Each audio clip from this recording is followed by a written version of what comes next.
Hello friends, कैसे हैं आप लोग। आशा करते हैं सभी अच्छे होंगे। चलिए, हमारा मॉड्यूल बी का जो यूनिट नंबर 22 था वो हमारा कंप्लीट हो गया और आज से हम लोग यूनिट 23 स्टार्ट करेंगे। तो यूनिट 23 में हमें क्या पढ़ना है? तो यूनिट 23 में हमें पढ़ना है appraisal and assessment of credit facilities, कि हम लोग कोई भी लोन जो है उनका अप्राइजल कैसे बनाते हैं और क्रेडिट फैसिलिटी का असेसमेंट कैसे करते हैं। ठीक है, चलिए आगे बढ़ते हैं। इस चैप्टर में जो हमें पढ़ना है, पहला पढ़ना है क्रेडिट अप्राइजल क्या होता है, कैसे ये बनाया जाता है, फिर इसको बनाने के लिए क्या टेक्निक हम लोग यूज करते हैं, और फिर हम लोग मेथड कौन सा यूज करते हैं assessment of term loan and working Capitals में। चलिए बिना किसी देरी के स्टार्ट करते हैं हम लोग। चलिए, सबसे पहले हम लोग देखते हैं कि क्रेडिट अप्राइजल क्या होता है। ठीक है, तो क्रेडिट अप्राइजल जानने से पहले, क्रेडिट तो आप सभी को पता है कि क्रेडिट क्या है। आप सभी को पता है, ये लोन है या डेब्ट है किसी भी तरह का, उसको हम लोग क्रेडिट बोलते हैं, है ना।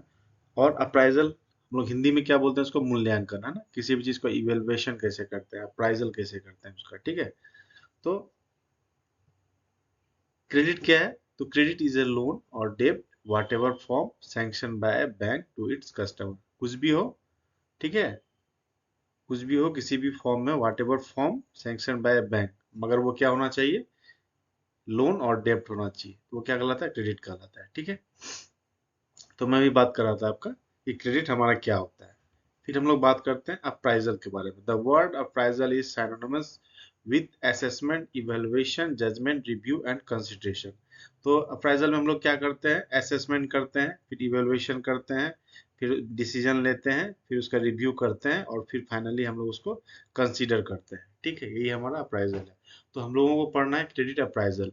चलिए आते हैं, हम लोग देखते हैं क्रेडिट अप्राइजल क्या होता है। Credit appraisal is a continuous process that start when applicant walk into the bank।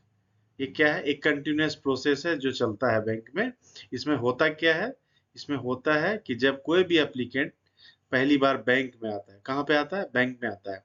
when an applicant walks into the bank, when an applicant walks into the bank मतलब सबसे पहले जब कस्टमर क्या करता है? आपके यहाँ आता है। ठीक है, क्या करता है? आपके यहाँ आता है ना। and that culminate in credit delivery and also check the credit worthiness of the borrower। ठीक है, और जब आपके पास आता है तो आप क्या करते हैं? सब कुछ उसका इवेलुएट करते हैं। ठीक है, और जब तक कि क्रेडिट डिलीवरी, या जब तक वो डिसाइड नहीं कर लेते कि उनको लोन देना है या नहीं देना है, and also check the credit worthiness of the borrower. और साथ में हम बोरोवर का क्या करते हैं? ये भी चेक करते हैं कि इसका क्रेडिट वर्दीनेस कैसा है ना, ये आदमी कैसा है। ठीक है, तो यही हमारा क्रेडिट अप्राइजल प्रोसेस होता है। और एक चीज आप ध्यान रखिएगा, क्रेडिट अप्राइजल प्रोसेस ये तीन चीज के इर्द गिर्द ही घूमता है, याद रखिएगा। ये तीन चीज जो कि मेन होता है, इसके इर्द गिर्द घूमता है। कैरेक्टर, बरोबर का कैरेक्टर क्या, इसके बाद उनका कैपेसिटी क्या है, और वो कोलेट्रल का कैपेसिटी क्या है, उसका कितना वो दे पाएगा। ये तीन चीज के इर्द गिर्द ही हमारा क्रेडिट अप्राइजल घूमता है। चलिए आगे बढ़ते हैं हम लोग।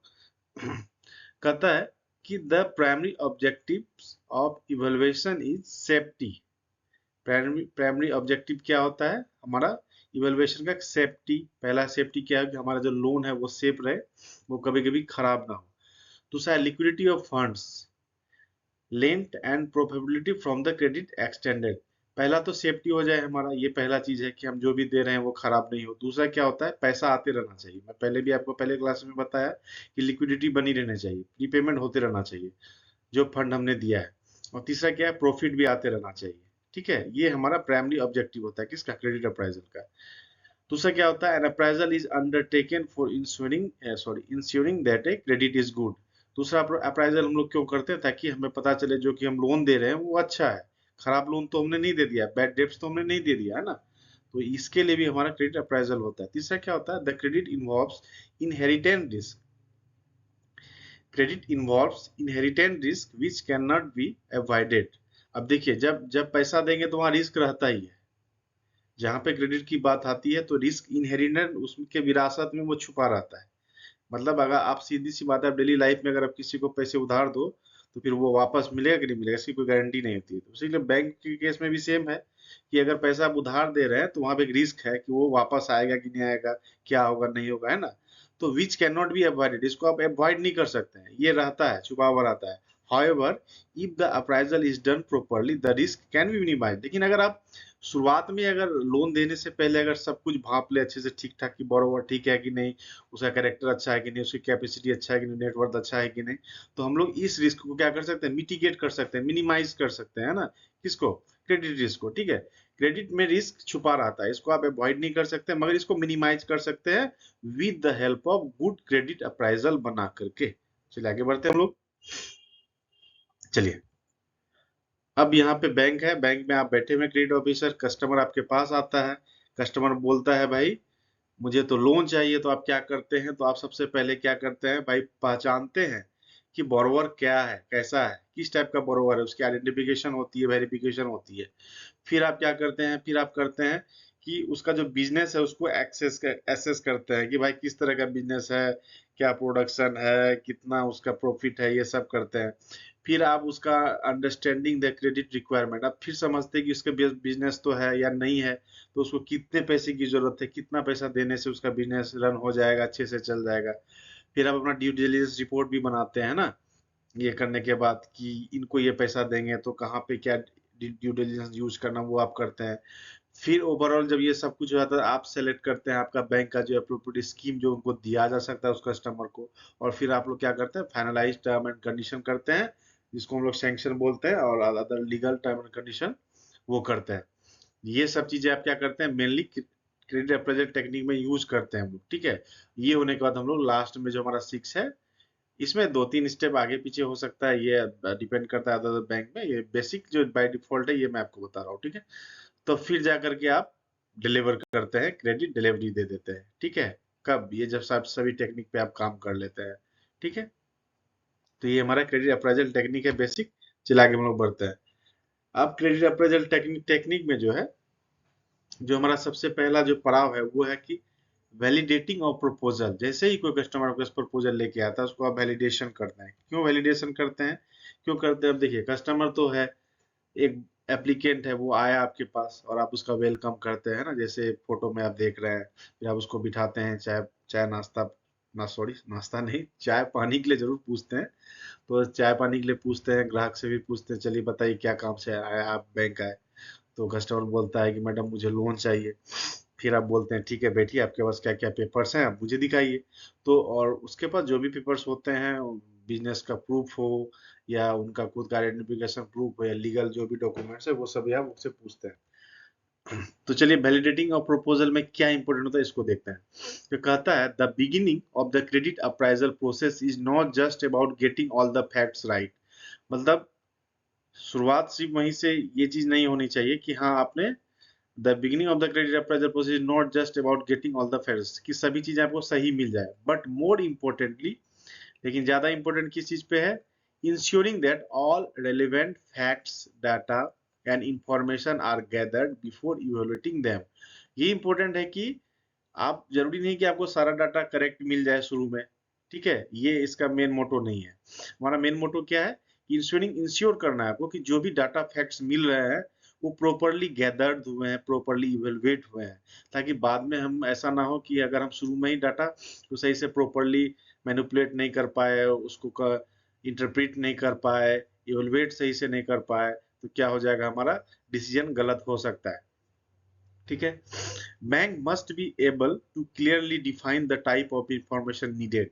Bank must be able to clearly define the type of information needed and differentiate between relevant and irrelevant data. अब बैंक को ये चीज क्लियरली अपना एक व्यू देखना ही पड़ेगा, उनको जरूरत है किस चीज की, कि क्या डाटा रिलेवेंट है और क्या इरेलीवेंट है ना। अब कस्टमर ने मुझे बहुत सारा अपना प्रपोजल का मुझे डॉक्यूमेंट दे दिया, लेकिन उसको जो प्रपोजल चाहिए उसके लिए क्या डॉक्यूमेंट्स रिलेवेंट है, क्या नहीं है, क्या रिलेवेंट है, ये आपको ये डिस्टिंग्विश करना होगा, डिफ्रेंशिएट करना पड़ेगा इस चीज के बीच में, ठीक है।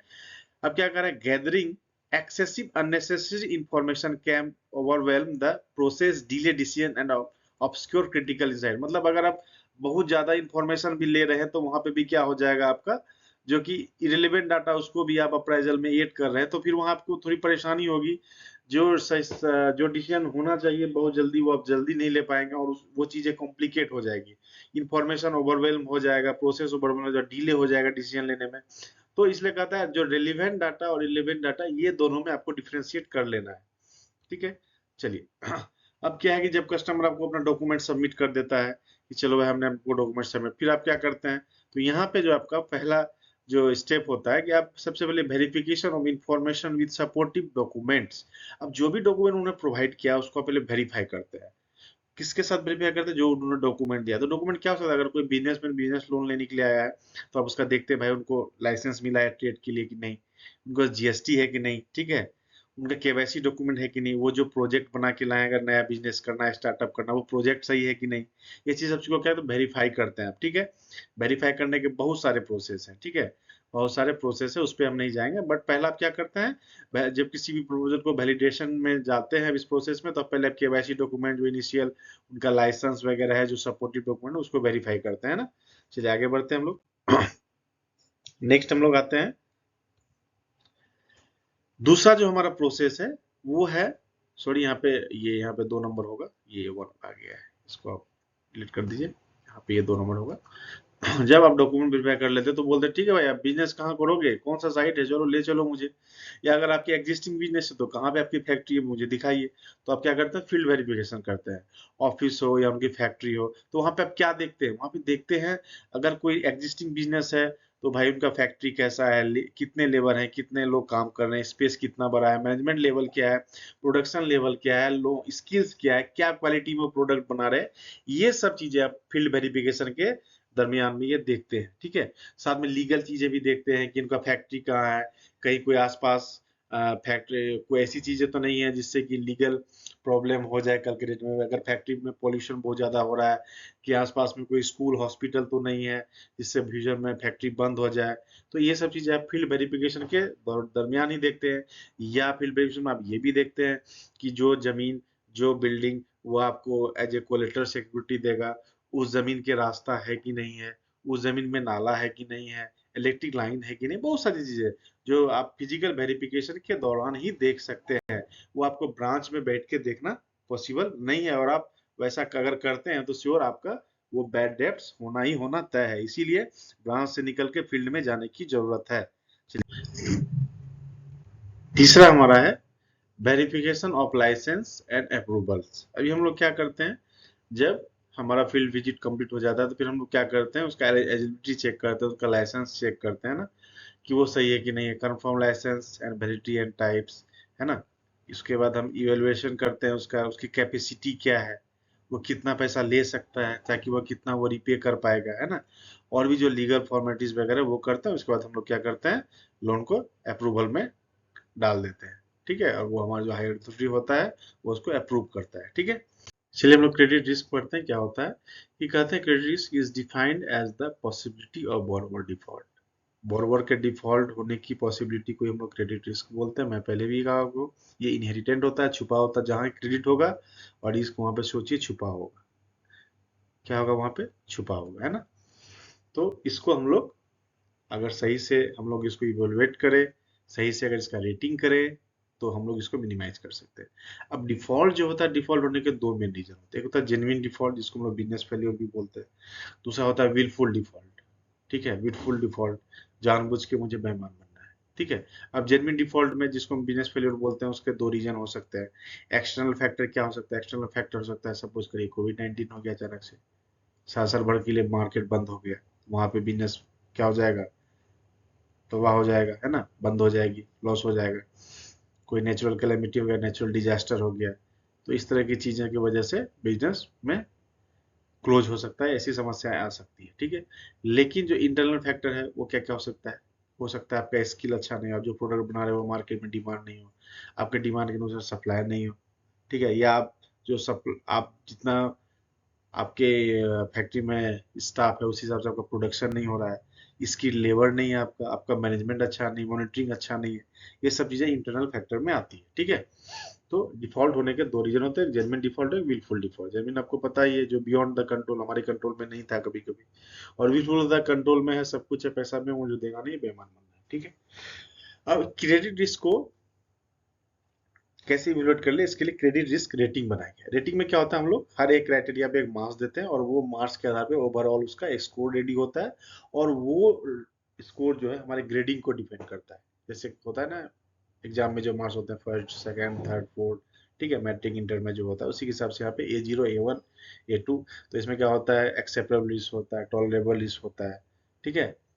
तो इस तरह का, और एक अनएक्सेप्टेबल होता है, ठीक है। एक्सेप्टेबल टॉलरेबल जो होता है उसको हम लोग सैंक्शन कर सकते हैं, टॉलरेट कर सकते हैं सीरीज को, ताकि उससे भी अगर लोग कैटेगरी का बाद उसको टॉलरेट नहीं किया सकता, एक्सेप्ट नहीं किया सकता है। अब आती है बात कि डिसीजन कैसे लेना है, और ये तो चीजें हो गई। अब लोन सैंक्शन होगा कि नहीं होगा, ये सबसे इंपॉर्टेंट बात है भाई। डिसीजन कैसे लेना है, तो अब कहते हैं इसके लिए ये चीजें हैं, छह सात चीजें, छह चीजें हैं, 10 भी हो सकती है, 12 भी हो सकती है, बेसिक यही है।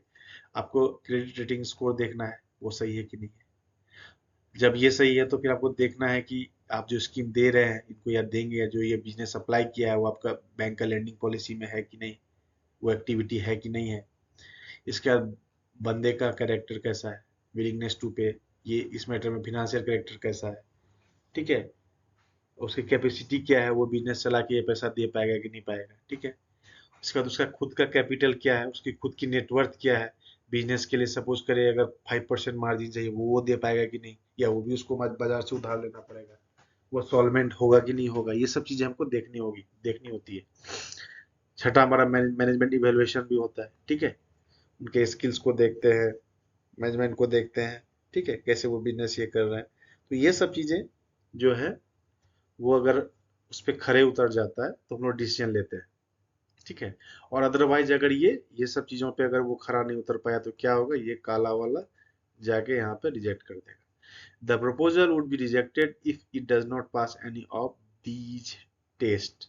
यहाँ पे ये वाला आप टेस्ट में फेल हो गए तो आपको आगे बढ़ने का मौका बैंक में नहीं मिलेगा, बैंक आपका प्रपोजल को रिजेक्ट कर देगा, ठीक है।